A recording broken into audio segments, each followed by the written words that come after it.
تو کیا ہوا؟ ایک شہر تو بلا رہا تھا، حسین گئے اور کوفے والوں نے حسین ابن علی نے مسلم کو بھیجا، مسلم گئے۔ مسلم کے بارے میں جو تفصیلات حسین نے لکھی ہیں اپنے خط میں وہ چھوڑ رہا ہوں عزیزو۔ حسین ابن علی نے مسلم کو بھیجا اور مسلم کے ساتھ کوفے والوں نے وفاداری کی بھی اور مسلم کا ساتھ دیا بھی، مسلم کے ہاتھوں بیعت کی بھی، لیکن آپ جانتے ہیں کہ کرفیو لگا دیا ابن زیاد نے حسین ابن علی کا، چونکہ حسین کا انتظار تھا، نقاب ڈال کر کے حجازی لہجے میں، مدنی لہجے میں سلام کرتا ہوا داخل ہوا۔ لوگ سمجھے حسین ابن علی آ رہے ہیں۔ کوفے والوں نے ابن زیاد کا استقبال نہیں کیا تھا، کوفے والوں نے حسین ابن علی سمجھ کر کے استقبال کیا تھا۔ اور اس کے بعد دور الامارہ میں پہنچنے کے بعد دھوکے اور فراڈ سے کس طریقے سے لشکر منگایا ہے، لشکر کو اکٹھا کیا ہے اور چن چن کر کے جہاں شیعہ مل رہے تھے، ہانی ابن عروہ جیسی عظیم شخصیت تک کو ابن زیاد نے قتل کر دیا ہے، مار دیا ہے۔ ایسے بہت سے نام ہیں، شیعوں کا قتل عام شروع کر دیا۔ اب جب قتل عام ہو رہا تھا شیعوں کا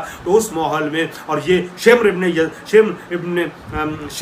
ذوالجوشن یہ آواز دے رہا تھا کہ دیکھو تم لوگ اپنے اپنے گھروں میں چلے جاؤ ورنہ جو سامنے آئے گا اسے قتل کر دیا جائے گا، اور شام سے لشکر آ چکا ہے، لشکر دروازے کوفہ پہ ہے، تمہیں مسمار کر دے گا۔ یہ جھوٹی افواہ پھیلائی۔ اب جب ہر طرف سے قتل و غارت گری کا ماحول تھا، سب مارے جا رہے تھے، سب کو قتل کیا جا رہا تھا، ایسے میں لوگ اپنے اپنے گھروں پہ اپنی جان بچا کے بیٹھے، اس لیے کہ جناب مسلم کے ساتھ جنگ کی صورت میں کوئی لشکر کی شکل میں لوگ سامنے نہ تھے کہ لڑتے ہوئے آتے، ایک ایک آدمی کو پکڑا جا رہا تھا، مارا جا رہا تھا، جو گروہی شکل میں نکلنا چاہ رہا تھا گروہ کو ختم کر دیا جا رہا تھا۔ ایسے ماحول میں اب کوفے والے اپنے اپنے گھروں میں بیٹھ گئے، لیکن جناب مسلم کہاں جاتے؟ جناب مسلم جان رہے تھے ہانی ابن عروہ بھی گرفتار ہو گئے ہیں، ہانی ابن عروہ کے گھر بھی نہیں جا سکتے تھے۔ اب جناب مسلم شب کے سناٹے میں طوا کے دروازے پہ ٹھہرے۔ طوا مصائب کے 2 جملے سے فرض کروں گا۔ طوا کے دروازے پہ آئے، پانی کا مطالبہ کیا، اپنے بیٹے کے انتظار میں مومنہ گھر کے دروازے پہ آئی۔ بیٹا منافق اور فاسق تھا، بیٹے کا انتظار کر رہی تھی۔ مسلم کو دیکھا، کہا اپنے گھر چلے جائیے، یہاں شہر کے حالات سازگار نہیں ہیں۔ جناب مسلم نے آواز دی جس کا گھر ہو وہ جائے، میں کہاں جاؤں، میں غریب ہوں۔ اس نے لا کے پانی دیا، جب مسلم نے پانی مانگا پوچھا آپ کا وطن کہاں ہے؟ کہا مدینہ ہے۔ مدینے کا نام سنتے ہی اس کے دل میں نرم گوشہ پیدا ہوا، جب وہ سمجھ گئی گفتگو کے دوران کہ مسلم نے عقیل ہیں، اپنے گھر میں پناہ دی۔ مگر طوا کے بیٹے نے جب یہ محسوس کر لیا کہ مسلم ہمارے ہی گھر میں ہیں، جس کے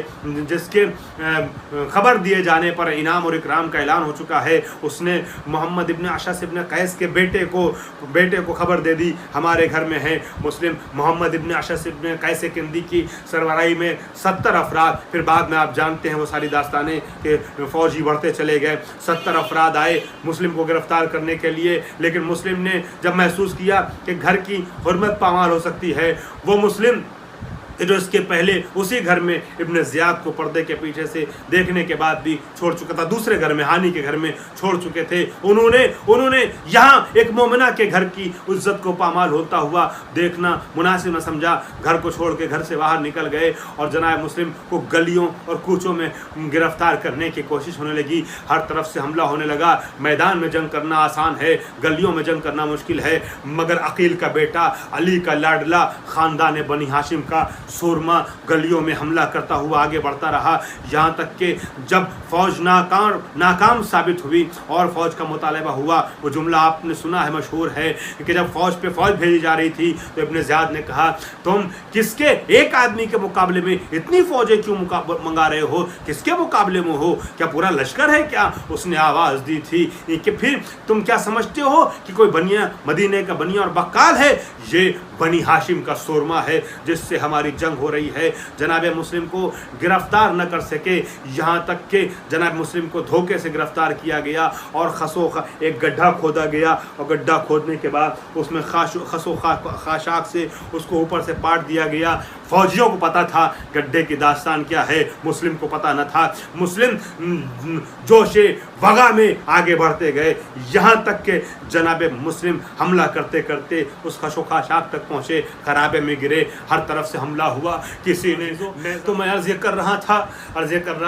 تھا آپ کی خدمت میں کہ جناب مسلم ابن عقیل کو ہر طرف سے لوگوں نے گھیر لیا، خس و خاشاک اس گڈھے میں جو انتظام کیا گیا تھا جناب مسلم کے لیے، خس و خاشاک ڈالا گیا تھا، اس گڈھے میں گرے، سب نے اینٹ پتھر نیزہ اور تلوار سے حملہ کرنا شروع کیا۔ اللہ اکبر، علی کا لاڈلا عقیل کا بیٹا آواز دے رہا تھا اپنے بھائی عباس کو، کاش میرا غازی عباس ہوتا، کاش میرا غازی عباس ہوتا۔ اللہ اکبر، جناب مسلم ابن عقیل کو پھر گرفتار کر کے دارالامارہ میں لایا گیا۔ ابن زیاد نے یہ حکم دے دیا، ابن زیاد نے، میں عرض کروں ایک جملہ آپ سے عرض کروں کہ جناب مسلم جو ہیں ابن زیاد کے دربار میں جب لائے گئے نا، ابن زیاد کے دربار میں لائے گئے تو مسلم شیروں کی طریقے سے آ رہے تھے۔ مسلم نے جب کسی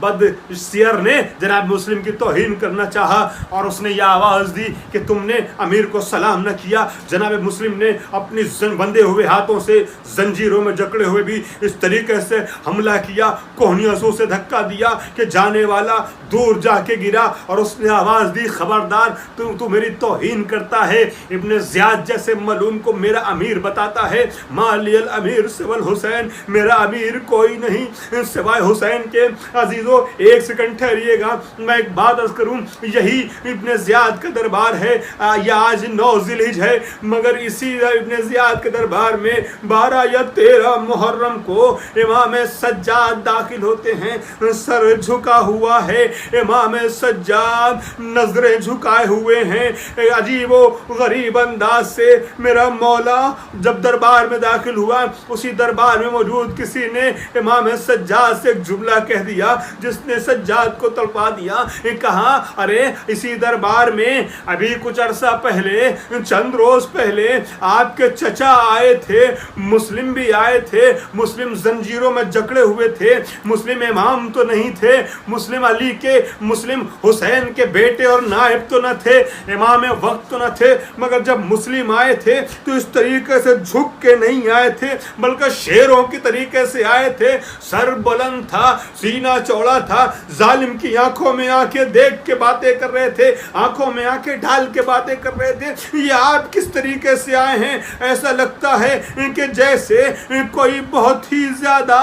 ستم دیدہ انسان ہو جس میں بولنے کی کوئی جرات باقی نہ ہو، خوف کا ماحول ہے آپ کے وجود پہ جو طاری ہے۔ امام سجاد نے ایک مرتبہ آنکھیں اٹھا کے اس کی طرف دیکھا، کہا عائشہ تو نے انصاف نہ کیا، تجھے پتا ہے جب میرا چچا مسلم آیا تھا تو مسلم کے ساتھ ان کی ناموس نہ تھی، ماں اور بہنیں نہ تھی، ارے میں کیسے نظریں اٹھاؤں، کہیں زینب بیردا، کہیں ام کلثوم بیردا، پھوپھیوں کو، بہنوں کو، ماں کو بیردا کیسے دیکھوں؟ اجرکم اللہ زدارو، آخری جملہ، مسلم شہید کر دیے گئے دارالامارہ کی بلندی سے جا کر کے۔ مسلم کو قتل کرنے کے بعد سر کو ابن زیاد کے پاس لایا گیا اور جناب مسلم کی بدن کو دارالامارہ سے گرایا گیا، مسلم کی ہڈیاں چور چور ہو گئیں۔ میں کہوں گا مسلم کیونکہ آپ شہدائے کربلا میں پہلے شہید ہیں، شاید یہی وجہ ہے کیونکہ شہدائے کربلا کی لاشوں کو پامال کیا گیا تھا،